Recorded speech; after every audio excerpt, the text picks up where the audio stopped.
વિદ્યાર્થી મિત્રો, ગયા વિડિયો લેક્ચરમાં આપણે ઉદ્યોગો, થર્મલ પાવર પ્લાન્ટ્સ અને એમના વડે થતું જે પ્રદૂષણ હતું એનો અભ્યાસ કર્યો. આજે આપણે હવાના પ્રદૂષણના સ્ત્રોત તરીકે વાહનોના ધુમાડાથી થતું જે પ્રદૂષણ છે એ પ્રદૂષણનું નિયંત્રણ કેવી રીતે કરી શકાય એના ઉપાયો એની આપણે ચર્ચા કરીશું. બહુ અગત્યનો ફરી પાછો 2 માર્કનો એક સરસ મજાનો પ્રશ્ન છે. મુખ્યત્વે વધતા જતા વાહન વ્યવહાર વડે આપણને ખ્યાલ છે તે પ્રમાણે પ્રદૂષણ વધે છે. મોટે ભાગે શહેરોની અંદર આ સમસ્યા સૌથી વધારે જોવા મળે છે. શહેરો એટલે કે મહાનગરોમાં મોટર ગાડીઓ એ વાતાવરણીય પ્રદૂષણ માટેનું મુખ્ય કારણ બને છે. આપણને ખ્યાલ છે કે વાહનો અથવા તો મોટર ગાડીઓ કે જેમની સંખ્યા મહાનગરોમાં સૌથી વધારે હોય, મહાનગરોની અંદર એમની સંખ્યા વધારે એટલે પેટ્રોલ અને ડીઝલનો વપરાશ વધારે, એટલે એમનો વપરાશ વધારે તો સ્વાભાવિક છે કે એમના વડે થતું પ્રદૂષણની માત્રા પણ વધારે. જેમ જેમ શહેરોમાં મેં કહ્યું પ્રમાણે સંખ્યા વધતી જાય વાહનોની, તેમ તેમ વાતાવરણીય જે પ્રદૂષણની સમસ્યા છે એ સમસ્યા પણ વધતી જાય. વાહનો વડે થતું જે પ્રદૂષણ છે એ પ્રદૂષણની અંદર તો વાહનોના જે ધુમાડા છે એ ધુમાડામાં અજ્વલિત હાઇડ્રોકાર્બન્સનો મતલબ છે વપરાયા વગરનો કાર્બન મોનોક્સાઇડ, બરાબર છે. પછી એનો એટલે નાઇટ્રોજન ઓક્સાઇડ અને સીસાના ઓક્સાઇડ જેવા પ્રદૂષકો રહેલા હોય.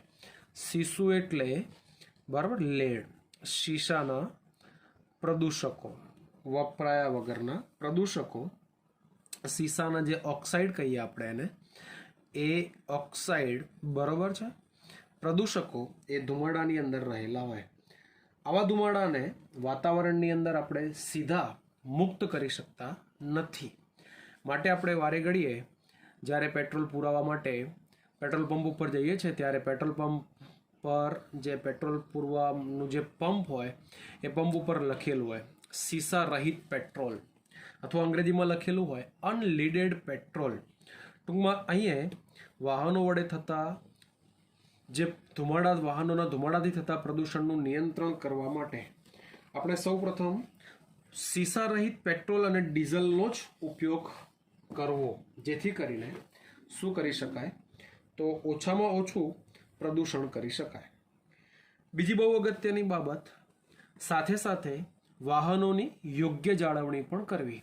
વાહનોની યોગ્ય જાળવણીનો મતલબ છે સમયસર વાહનો જે છે આપણા એની સર્વિસ કરાવવી. જાળવણી એટલે સર્વિસ કરાવવી, જેથી કરીને જે એન્જિન ઉપર કાર્બન કે બીજું કંઈ જે દ્રવ્યો છે બરાબર, જે રસાયણો જમાવટ થયેલી હોય તો એ સફાઈ કરવાથી બરાબર પેટ્રોલ કે ડીઝલનું પૂરેપૂરું દહન કરી શકાય.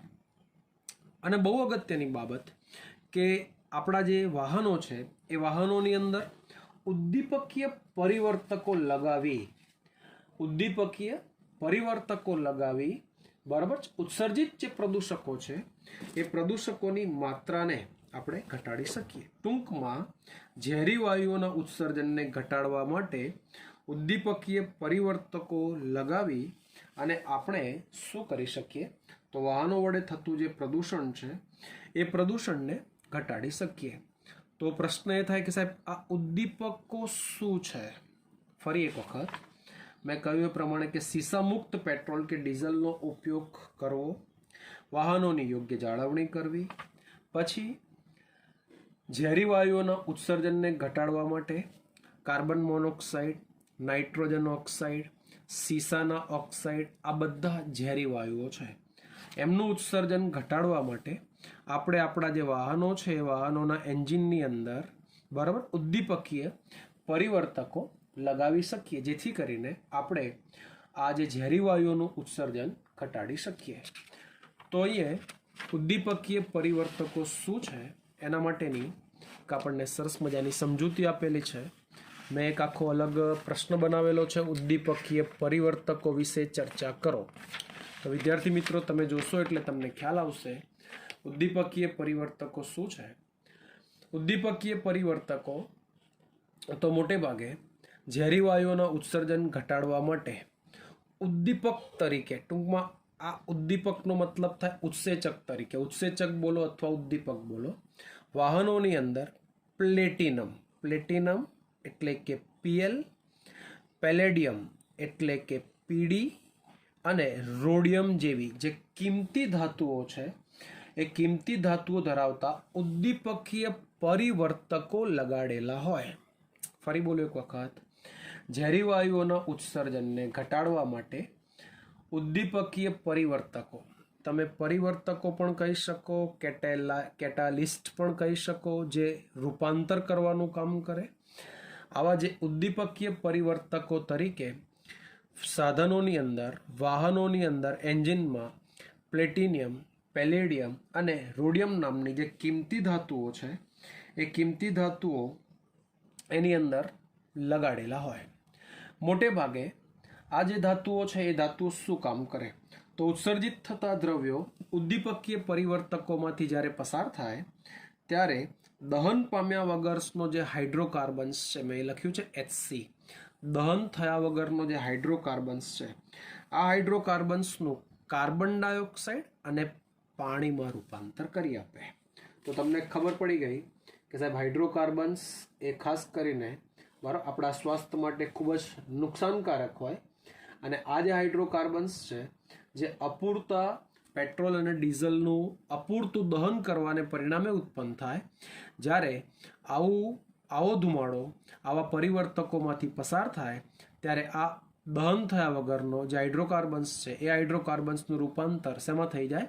તો કાર્બન ડાયોક્સાઇડ અને પાણી તો વાતાવરણમાં નિકાલ પામે, કાર્બન ડાયોક્સાઇડ એ પણ વાતાવરણમાં નિકાલ પામે. હાઇડ્રોકાર્બન્સની સાપેક્ષે કાર્બન ડાયોક્સાઇડ એ ખૂબ જ ઓછો પ્રદૂષિત વાયુ કહેવાય. કાર્બન ડાયોક્સાઇડ વનસ્પતિ દ્વારા વપરાઈ જાય એટલે હવા ચોખ્ખી થાય. આ ઉપરાંત નાઇટ્રિક ઓક્સાઇડ અને કાર્બન મોનોક્સાઇડ, ફરી બોલે એક વખત, નાઇટ્રિક ઓક્સાઇડ અને કાર્બન મોનોક્સાઇડ જે છે એનું પણ ક્રમશઃ આ જે ઉદ્દીપકો છે એ ઉદ્દીપકોને કારણે કાર્બન ડાયોક્સાઇડ અને નાઇટ્રોજન વાયુમાં રૂપાંતર થઈ જાય. કાર્બન મોનોક્સાઇડ એ આપણા માટે સૌથી વધુ નુકસાનકારક વાયુ કહેવાય. મેં હમણાં તમને સમજાવેલું નાઇટ્રિક ઓક્સાઇડ એટલે એનો કે જે પણ આપણા સ્વાસ્થ્ય માટે નુકસાનકારક છે. તો આ બંનેની સાપેક્ષે કાર્બન ડાયોક્સાઇડ, નાઇટ્રોજન વાયુ વાતાવરણમાં મુક્ત થાય, કાર્બન ડાયોક્સાઇડ પણ વાતાવરણમાં મુક્ત થાય. તો તમને ખ્યાલ આવી ગયો કે આ પરિવર્તકો બહુ અગત્યનું કાર્ય કરે છે કે જે હાઇડ્રોકાર્બન્સ અને નાઇટ્રિક એસિડને ક્રમશઃ બરાબર ઓછા નુકસાનકારક વાયુઓમાં રૂપાંતર કરી આપે. તો ઉદ્દીપકીય પરિવર્તકોનો શું રોલ છે એ તમને મેં સરસ મજાની સમજૂતી આપી. પ્રશ્ન એ ઊભો થાય કે સાહેબ શા માટે સીસા રહિત પેટ્રોલનો ઉપયોગ કરવો જોઈએ? બરાબર, તો સીસું શું કરે? તમે સીસા વગરનું જો પેટ્રોલ વાપરો તો તમારા વાહનની અંદર લગાવેલા જે ઉદ્દીપકો જે પરિવર્તકો તરીકેનું કામ કરે, આ જે ઉદ્દીપકીય પરિવર્તકો છે એ પરિવર્તકોને સીસું છે ને નુકસાન કરે, મતલબ સીસું નિષ્ક્રિય કરે. સીસું એમને નિષ્ક્રિય કરી નાખે. એટલે સ્વાભાવિક છે કે આ ઉદ્દીપકો પોતાનું કાર્ય કરી શકે નહીં. હાઇડ્રોકાર્બન અને નાઇટ્રિક ઓક્સાઇડનું કાર્બન ડાયોક્સાઇડ, પાણી અને બરાબર છે નાઇટ્રોજન વાયુમાં રૂપાંતર ના કરી શકે. અને આમ વાતાવરણની અંદર શું થતું જાય? તો વાતાવરણની અંદર બરાબર છે પ્રદૂષિત થવાનું પ્રમાણ વધતું જાય. માટે જ સરકાર દ્વારા વારંવાર કહેવામાં આવે કે પેટ્રોલ પંપ ઉપર સીસા રહિત પેટ્રોલનો જ ઉપયોગ કરવો જોઈએ.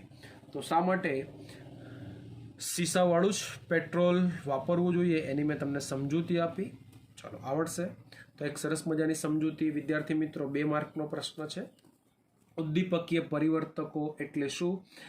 વાહનોમાં ઉદ્દીપકીય પરિવર્તકોનું કાર્ય સમજાવો, આવું પૂછાય તો પણ તમે અહીંયાથી લખી શકો છો. વિદ્યાર્થી મિત્રો, હવાના પ્રદૂષણ તરીકે ભારત સરકારે 1981માં જે the air prevention and control of pollution act એક આખો કાયદો પસાર કરેલો છે. હવા પ્રદૂષણનું નિવારણ અને નિયંત્રણ બરાબર જે 1981માં આખો કાયદો અમલમાં આવ્યો અને પછી પાછળથી 1987માં આ કાયદાની અંદર સુધારો કરી હવાના પ્રદૂષક તરીકે ઘોંઘાટનો પણ સમાવેશ કરવામાં આવ્યો. આપણો નવો ટોપિક છે ઘોંઘાટ પ્રદૂષણ. વિદ્યાર્થી મિત્રો, ચાલુ વર્ષે માર્ચ 2020માં 2 માર્કમાં પૂછાયેલો પ્રશ્ન છે. બહુ જ અગત્યનો અને દરેક વિદ્યાર્થીઓને આવડે. તમે ખાલી એને એક વખત શાંતિથી વાંચશો અને હું બોલું એને તમે ખાલી સાંભળશો તો પણ તમે આ આખો જે પ્રશ્ન છે, નાની સરખી જે ટૂંકનોંધ છે, એને તમે તમારા શબ્દોમાં લખી શકશો. તો ફરી એક વખત, the air prevention and control of pollution act એક આખો કાયદો કે જે ભારત સરકારે 1981માં પસાર કરેલો. આ કાયદાની પાછળથી 1987માં સુધારો કરી અને ઘોંઘાટ પ્રદૂષણ જે છે એને પણ હવાના પ્રદૂષણની અંદર સામેલ કરવામાં આવ્યો. વિદ્યાર્થી મિત્રો, પ્રશ્ન એ થાય કે સાહેબ ઘોંઘાટ કોને કહેવાય? ઘોંઘાટ એટલે શું? તો ઘોંઘાટનો મતલબ કરવાનો અનિચ્છનીય કે અણગમતો ઊંચી તીવ્રતાવાળો અવાજ. ફરી બોલું ઘોંઘાટની વ્યાખ્યા. ઘોંઘાટ એટલે શું? તો ઘોંઘાટ એ અનિચ્છનીય કે અણગમતો ઊંચી તીવ્રતાવાળો અવાજ કે જેને આપણે ઘોંઘાટ તરીકે ઓળખીએ. ખાસ કરીને આનંદ અને મનોરંજન સાથે સંકળાયેલા મોટા અવાજો એ ઘોંઘાટ કે ધ્વનિ પ્રદૂષણ સાથે સંકળાયેલા છે. આનંદ અને મનોરંજન જેવી જે પ્રવૃત્તિઓ છે, બરાબર, કે જેમાં ડીજે છે, મોટા મોટા સ્પીકરો વગાડવા, જોરથી લાઉડસ્પીકર, ટેપ, પાર્ટી વગેરે આવા જે કંઈ બાબતો છે, બરાબર છે, કે જે ધ્વનિ પ્રદૂષણ માટેનું મુખ્ય સ્ત્રોત તરીકે આપણે એને ઓળખી શકીએ. પરંતુ આપણે સમજતા નથી કે ઘોંઘાટ